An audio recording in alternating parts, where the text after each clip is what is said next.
Have you ever felt like you're stuck in a loop, attracting the same type of person into your life, only for it to end in the same familiar pattern of disappointment? You meet someone new, and for a fleeting moment, it feels different. But soon, the old dynamics creep in. The lack of commitment, the emotional unavailability, the draining drama. You start to wonder, is it them? Or is it me? The uncomfortable, liberating truth is that the common denominator in every relationship you have is you. This isn't about blame, it's about pattern recognition. The people who enter your life are not random occurrences. They are reflections of the unresolved energies, the unconscious beliefs, and the silent agreements you make with yourself about what you believe you deserve. If you want to change who you are attracting, you must first change what you are radiating. For years, I believed I was just unlucky in love and friendships. I'd complain about the toxic people who kept showing up, seeing myself as the victim of their behavior. But a pivotal conversation with a wise mentor flipped this entire narrative on its head. She asked me a simple, devastating question. What is the familiar comfort in this pain? I was offended at first. Comfort? There was no comfort in the heartbreak and anxiety. But then I started to dig deeper. I realized that chaos felt familiar because it mirrored the unstable environments of my past. The pursuit of emotionally distant people felt like a familiar challenge I was conditioned to overcome. A way to subconsciously reenact and finally win an old childhood dynamic. I was not attracting broken people. I was attracting familiar ones. Your nervous system is not drawn to what is healthy. It is drawn to what is familiar. And until you make peace with your past and consciously choose a new standard, your subconscious will keep guiding you back to the same old lessons, dressed in different faces. This leads to the most critical concept in breaking the cycle: your personal energetic blueprint. Imagine this blueprint as an invisible set of instructions that dictates the quality of your relationships. It's built from your core beliefs about yourself, your worth, and what you expect from others.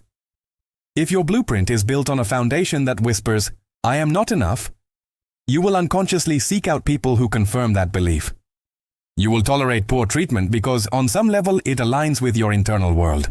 You might even sabotage a healthy relationship because it feels unfamiliar, boring, or undeserved. Your blueprint acts as a magnetic force. You can try to think positive all you want, but if your foundational blueprint is rooted in unworthiness, it will override your conscious desires every single time. The work then is not to find the right person, but to become the right person, by upgrading your internal blueprint. So, how do you rewrite this blueprint? It begins with a ruthless audit of your relationship with yourself. How do you speak to yourself in your mind? Are you your own worst critic, constantly reinforcing a narrative of not being good enough? Do you abandon your own needs to please others, sending a signal that your boundaries are negotiable? The way you treat yourself sets the standard for how others are allowed to treat you. If you are constantly criticizing yourself, you are giving permission for a partner to do the same. If you cannot honor your own boundaries, you will attract people who see that weakness and exploit it. The first and most important relationship you will ever have is the one with yourself. And it is from this well that all other relationships draw their water.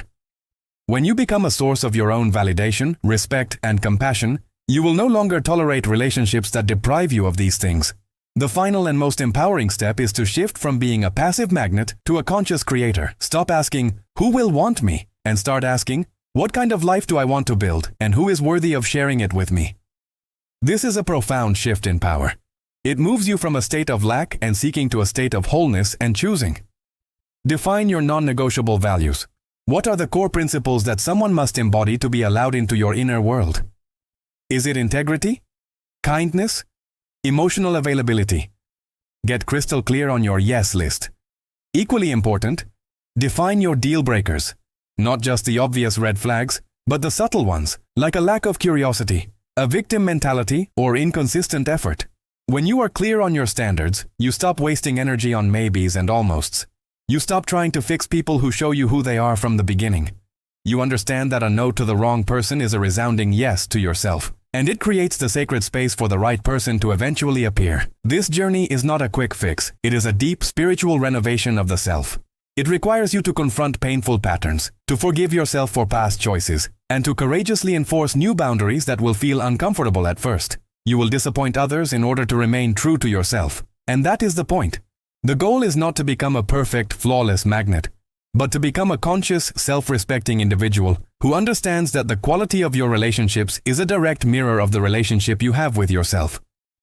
So, if you are tired of the cycle, start there. Heal the parts of you that still believe love has to be earned through pain. Nurture the parts of you that know your inherent worth. And watch as the world and the people in it begin to reflect that beautiful, unshakable truth back to you.